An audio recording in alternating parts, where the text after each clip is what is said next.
ഇവിടെ ഒത്തിരി പേര് പല ഏജ് ഗ്രൂപ്പിലും ഞങ്ങൾ മലയാളികളാണ്. പല ഏജ് ഗ്രൂപ്പിലും പലരും വന്നു പോയി. പക്ഷെ മാം വന്നപ്പം ആ ഒരു ലൈറ്റ് അപ്പ് ആയി. ശരിക്കും ഒരു എന്താണ് ഈ സൗന്ദര്യത്തിന്റെ രഹസ്യം?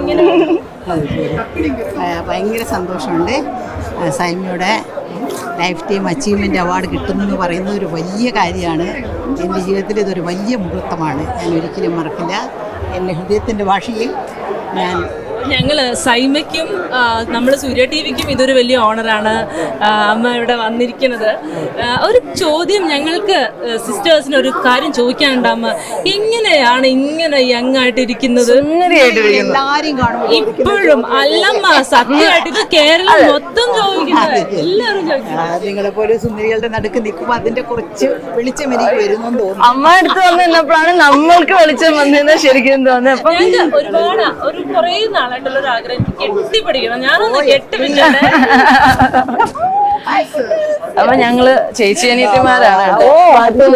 പാട്ട് ഞാൻ കണ്ടിട്ടുണ്ട്, ആണല്ലേ? പ്രോഗ്രാംസ് ഒക്കെ കണ്ടിട്ടുണ്ട്.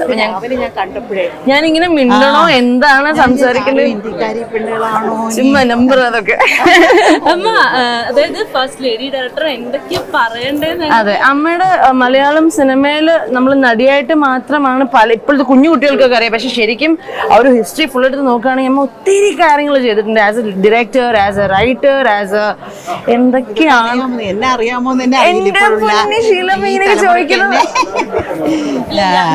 ഞങ്ങള് പുതിയ ഞാൻ ഹീൽസിന് ഇറങ്ങിയിട്ട് എനിക്ക് നിൽക്കാൻ തോന്നുന്നു. കുറച്ച് ഹീൽസ് അതായത് ഞങ്ങൾ ഈ പുതിയ ജനറേഷനിലുള്ള ആളുകൾക്കൊക്കെ ഈ അപ്പാർട്ട് ഫ്രം സിനിമ പേഴ്സൺ എന്നുള്ളതിനേക്കാളും ഉണ്ടല്ലോ ഭയങ്കര ഒരു ഗുരുസ്ഥാനത്തും പിന്നെ എന്താ പറയാ അമ്മയുടെ ആ ഹൈ യൂത്ത് സമയത്തും അമ്മ ഏറ്റവും വലിയ പ്രഗത്ഭയായിട്ട് അമ്മയുടെ ഒപ്പം തന്നെ നിൽക്കുന്ന ഒരാളുടെ അമ്മയായിട്ട് അഭിനയിച്ചു. അപ്പൊ അതൊക്കെ എന്ന് പറഞ്ഞു കഴിഞ്ഞാല് ഒരു ഭയങ്കര ഡെയറിങ് ആയിട്ടുള്ള ആ ഒരു കാലത്ത് ഇപ്പൊ നമ്മളൊന്നും അങ്ങനെ ചിന്തിക്കാൻ പോലും ഭയങ്കര ഈഗോ ഒക്കെ ആയിരിക്കും.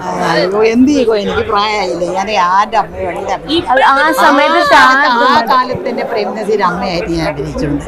കാമുകിയായിട്ട് അഭിനയിക്കുന്ന സമയത്ത് തന്നെ അമ്മയായിട്ട് മകനെ നിനക്ക് വേണ്ടി എന്നൊരു പടത്തില് 2-3 പടത്തിൽ അഭിനയിച്ചു. അതാ പറയുന്നത്. നമ്മളൊക്കെ ഇപ്പൊ അങ്ങനെ ഒരു സംഭവം കൂടെ നമുക്ക് അങ്ങനെ ഒന്നും ചെയ്യാൻ പറ്റില്ല എന്ന് പറയാം. അമ്മയെ കാണുമ്പോ ഇതൊക്കെ ഞങ്ങൾക്കൊരു എന്താ പറയാ. പിന്നെ ഇതുണ്ടല്ലോ അമ്പലപ്രാവ് എന്നൊരു പടത്തിൽ ഞാൻ പ്രേംനസീരുടെ അമ്മായിയമ്മ, അതായത് മദർലോയായിട്ട് അഭിനയിച്ചു. അതിപ്പോ എനിക്ക് 10-22 വയസ്സുള്ളപ്പോ തന്നെ അതൊക്കെ അഭിനയിച്ചു വെച്ചിട്ടുണ്ട് ഞാൻ. അമ്മ, അപ്പൊ ഞങ്ങളുടെ ഈ തലമുറയോട് എന്താ പറയാനുള്ളത്? അത് ഏത് രീതിയിലുള്ള ആർട്ടാണെങ്കിലും അഭിനയിക്കുന്ന പാട്ടുകാരി ഞങ്ങൾക്കൊക്കെ ആരായാലും സിൻസിയറായിട്ട് തൊഴിൽ ചെയ്യുക, വളരെ കറക്റ്റായിട്ട് ഇരിക്കുക, അത് മാത്രമേ എനിക്ക് പറയാനറിയുള്ളൂ. ചെയ്യുന്ന കാര്യം സിൻസിയറായിട്ട് ചെയ്യുക, ഇഷ്ടത്തോട് ചെയ്യുക. അതായത് യു ലവ് ദ വർക്ക്. നിങ്ങൾ ചുമ്മാ പോയി കാശ് കിട്ടുന്നതല്ല, നിങ്ങൾ ചെയ്യുന്ന പ്രൊഫഷനെ യു ഷുഡ് ലവ് ഇറ്റ്. അതാണ് എനിക്ക് പറയാനുള്ളത്. Thank you so much. ഒരു കാര്യം കൂടെ, ഞങ്ങൾ സൂര്യ ടി വിക്ക് വേണ്ടിയിട്ട് അമ്മ ഒരു വിഷ് പറഞ്ഞു എല്ലാ സൂര്യ